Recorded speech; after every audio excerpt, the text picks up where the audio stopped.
up, I said that I would work with the audience, warm them up a little bit. Something like that? No. All right, okay. 1, 2, 3. I looked at you and you said no, and then you got a clap. 6 times 2. All right, okay. I don't know the next. Very enthusiastic, ready?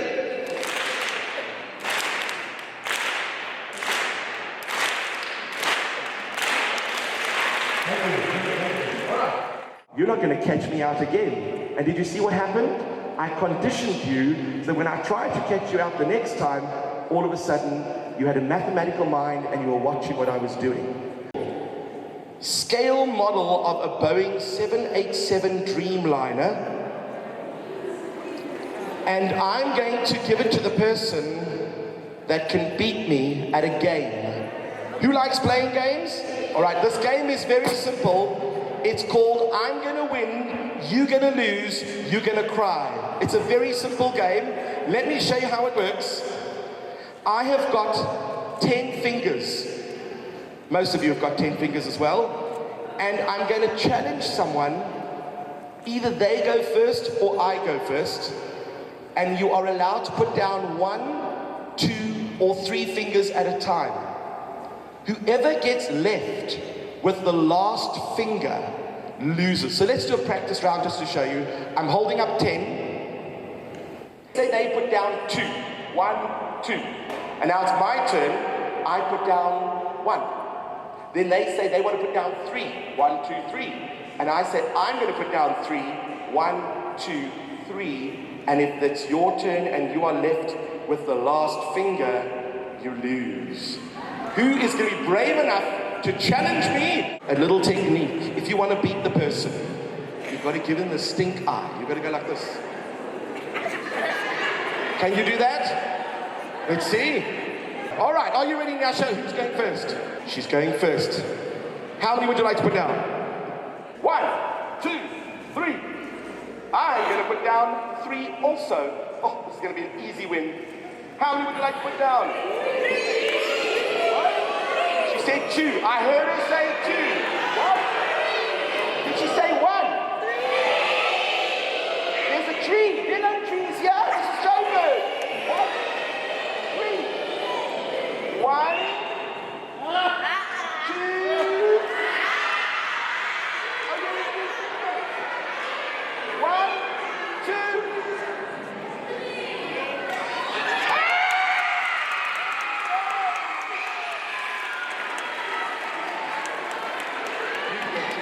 Give her a round of applause. She is an astronaut.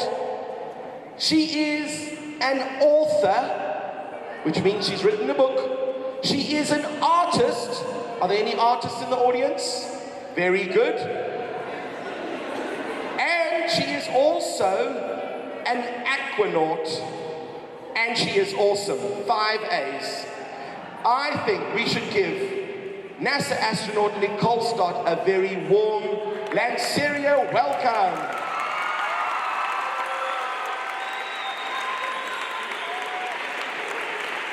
Yeah, thanks. Well, thank you. You know what? Honestly, I don't know how I follow that, or if I would have been able to win either, Nasha. That was great. It is really nice to be here, and I love that we're out in an airport. Because as you'll see when I present today, I really believe my inspiration for being able to stand here with you today came from hanging out at an airport and flying and getting off the planet and seeing things from different perspectives. So very happy for the venue today, very nice. And that all of you have come out to join us. Now that was fun, right? Mr. S has some action going on, didn't he? Yes, he did. I'm not quite that exciting. Sunrises or sunsets out the window. So 16 times a day, you get a sunrise and a sunset. I also know I'm inside that little space shuttle with those 6 crewmates of mine, and we're on our way home to our families after a successful mission. This was after my first flight, where I lived and worked for a little over 3 months on the International Space Station. And being on your way home to your family is a pretty nice place to be. And that my friend and my crewmate, Jeff Williams, was still on the space station, and he was watching us through the window as we went away and took this really nice picture of us to remember it by. Now, the airport thing. When I think back on what really inspired me, it absolutely comes down to having parents who shared what they loved with me. My mom, very artistic, creative. She was also a nurse when I was growing up. If I was going to get to ballet lessons or learn how to do macrame or hooked rugs, which is what our moms were doing back when I was a kid, it was because of my mom. And my dad loved to build and fly small airplanes. So as a family, we spent a lot of time out at the local airport. And I developed a love for flying, but also for wanting to know how things fly. And that led me down, okay, if I want to know how things fly, what should I study at college if I'm going to go to college? Well, there's this thing called aeronautical engineering. That's how you learn how airplanes fly. And while I was at college, learning how airplanes fly, I'm like, man, if you want to know how airplanes fly, why would you not want to know how rocket ships fly? And so, very fortunately, after graduating from college, I got a job as a NASA engineer at the Kennedy Space Center, which is in Florida, and it's where we launched the space shuttles. We got them ready to launch, and I was really fortunate to work with a wonderful group of people who honestly believe that the care and feeding of the spaceships is their responsibility. They were so much fun to work with. Everybody there believed there was a solution to every challenging problem, and we always approached things with this attitude of, here's how we can, not why we can't. So going in, like working with the ways that we can do something versus getting bogged down in why we can't do things. And I think that's how we find the way to do and solve really complex problems. Somewhere along the way, while I was working as an engineer at Kennedy Space Center, and I worked there for about 9 years, I started thinking about the astronaut job. And honestly, up until that point, I really thought, astronaut, that's something other special people get to do. Why would they ever pick me? What have I ever done? All those things that we use to kind of convince ourselves that we wouldn't be selected to do something. And I saw what astronauts do when they're working and discovered that, man, 99.9% of an astronaut's job, not flying in space. And 80% of it, as best I could tell, was a lot like what I was already doing as a NASA engineer.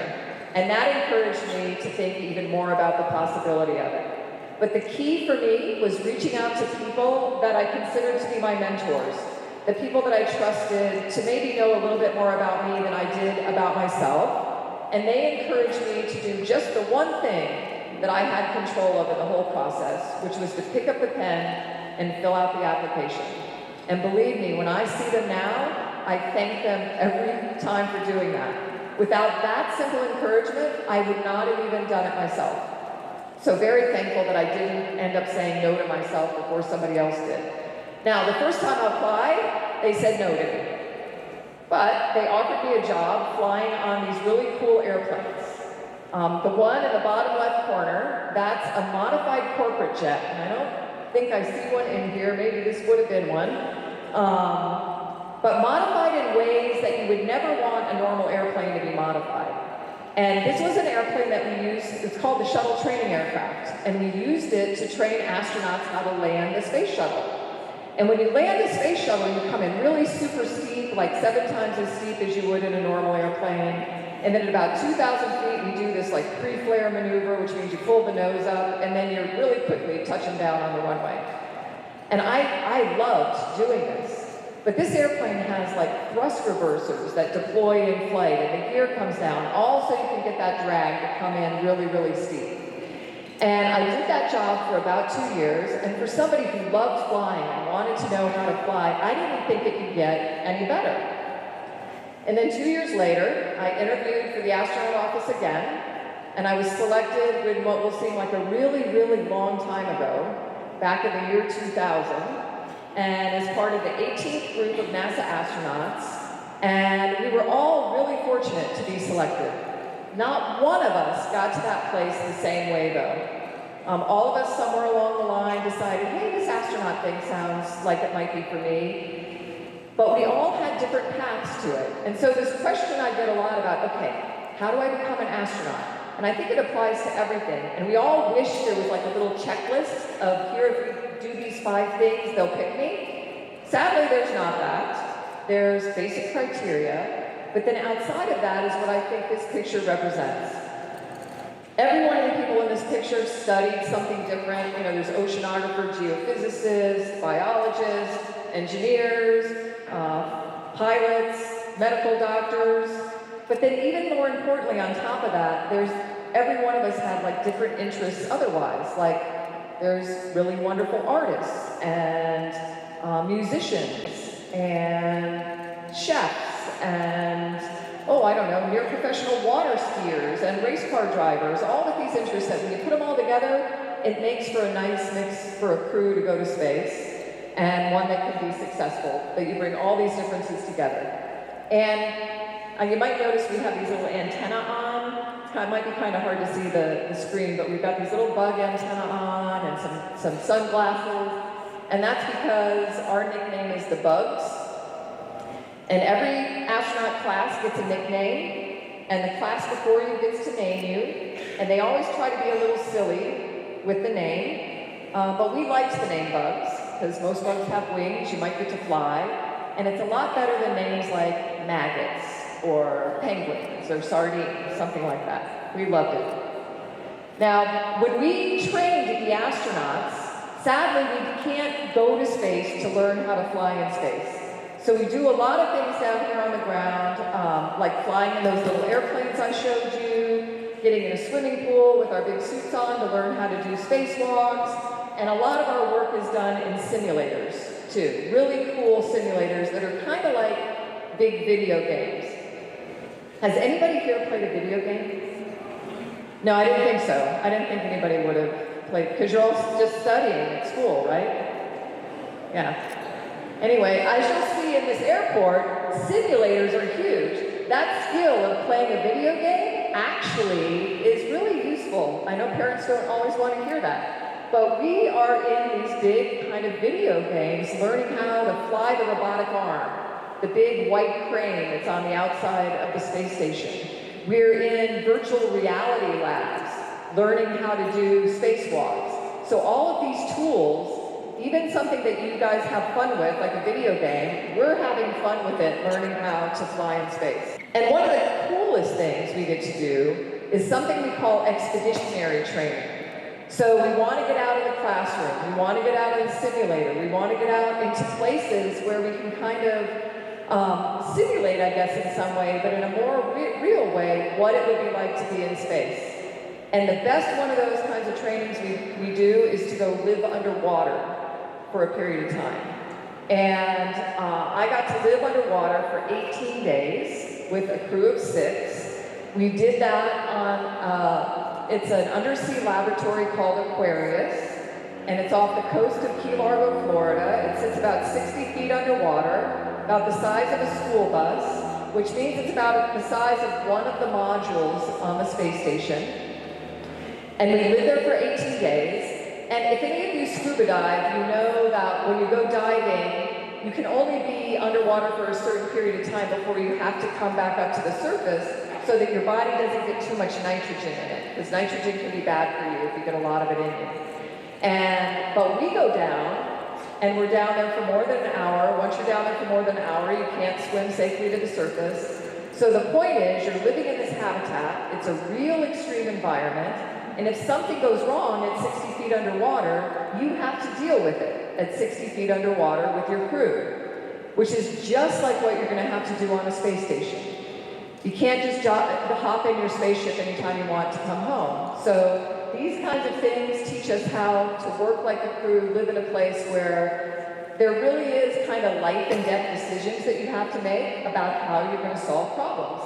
And it's one of the most beautiful places to be, too. To go, I don't know, just be immersed in the planet. We as astronauts say that we get to go live and work in inner space to learn how to live and work in outer space. And I highly recommend it if you ever get the chance.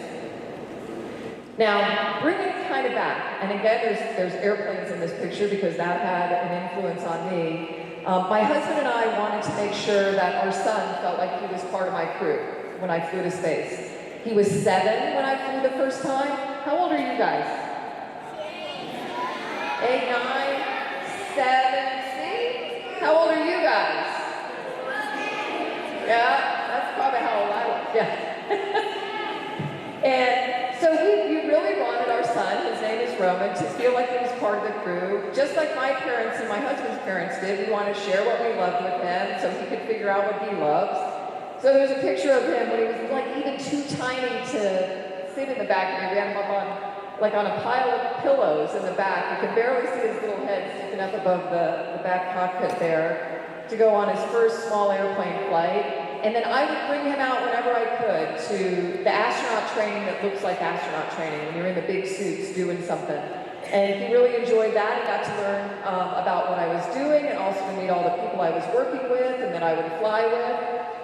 And then up in the top right, one of the greatest simulators we had was what we called the Launch and Landing Simulator. And it was a simulator that you could use to simulate what it was like to launch and land the space shuttle.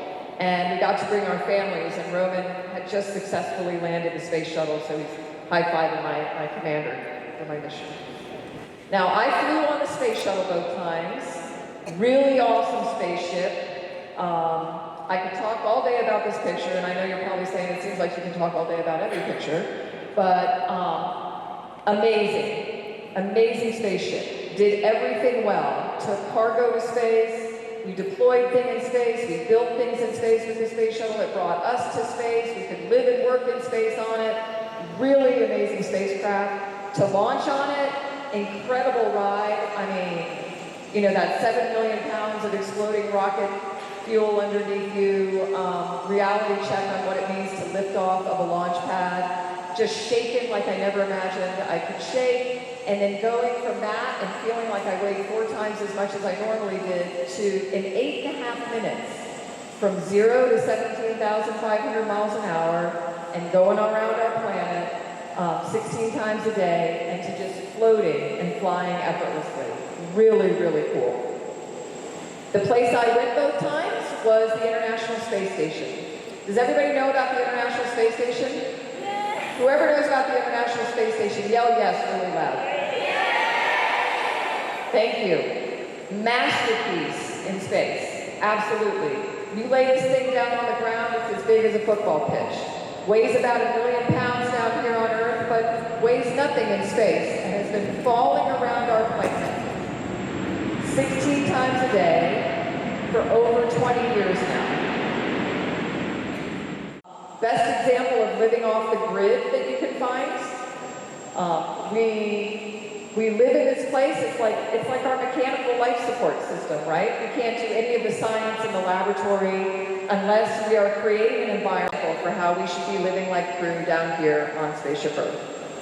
And you go, why do we go to this place? Why do you guys think we go to a space station to do work in space? Anyone?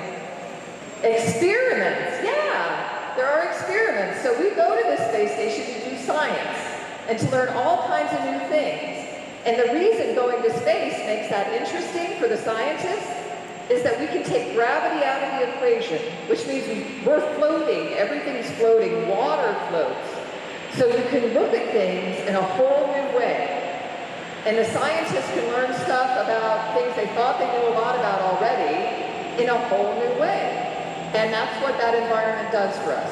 We float, the fluids in our bodies float, everything floats. Makes it pretty interesting to learn new things. And on the space station, it is a laboratory, and every day there are over 150 different experiments going on that the crew's working on, that the people on the ground are working on with us, and it's pretty much any area of science you can imagine.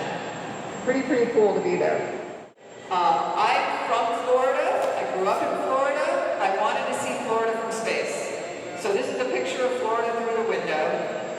And when I got there, I first looked at Florida like, man, this is my home. I've got to see my home from space. And then very quickly, Florida became this special place on a planet that's my home. This will show you some of these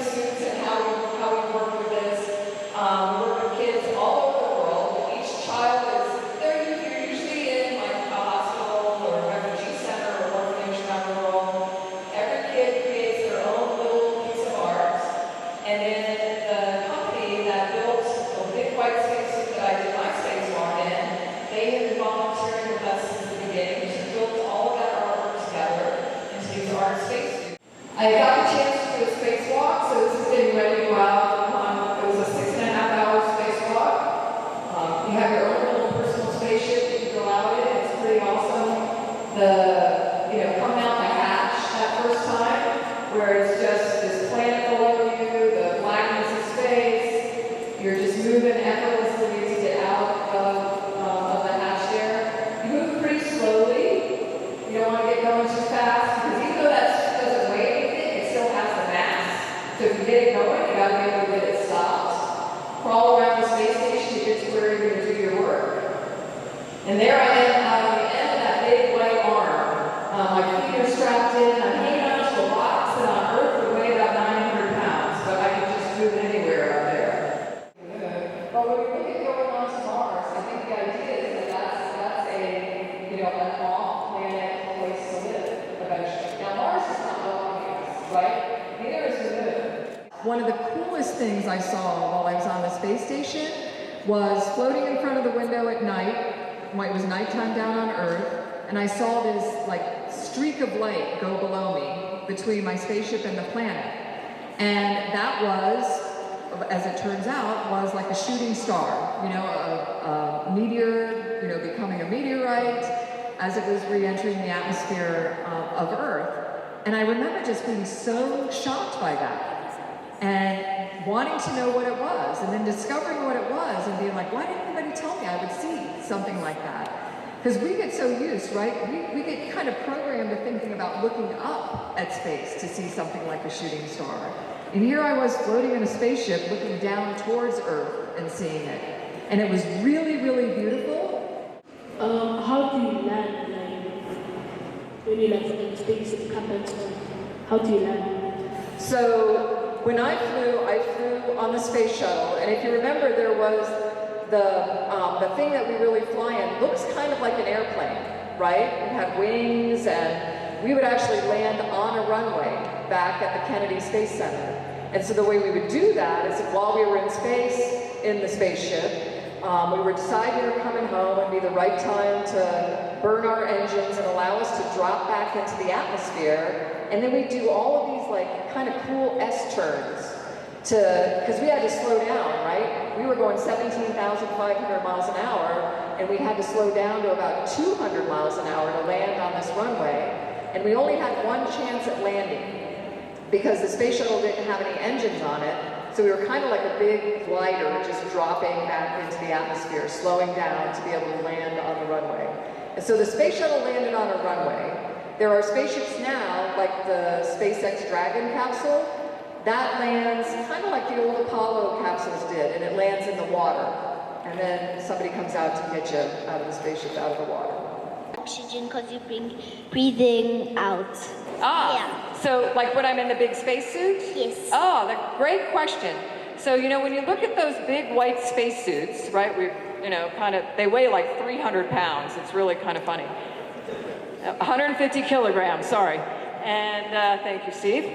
And you always notice there's like a big backpack. It almost looks like we got this thing on our back. Well, that backpack has all of our oxygen and everything we need to breathe and stay alive in this suit to keep us cool or keep us warm. It's kind of like our air conditioner inside of the spacesuit. And it's really, really neat because it supplies us with the oxygen, because there's kind of this flow of air that comes over your face. And then as you breathe it out, it goes back into that backpack and gets circulated and provides you with more oxygen. It's really, really great. That first time that you looked out of the cupola and saw Earth, how did that make you feel? It makes you feel, I think, really it's like a humbling, grateful feeling. And a bit overwhelming.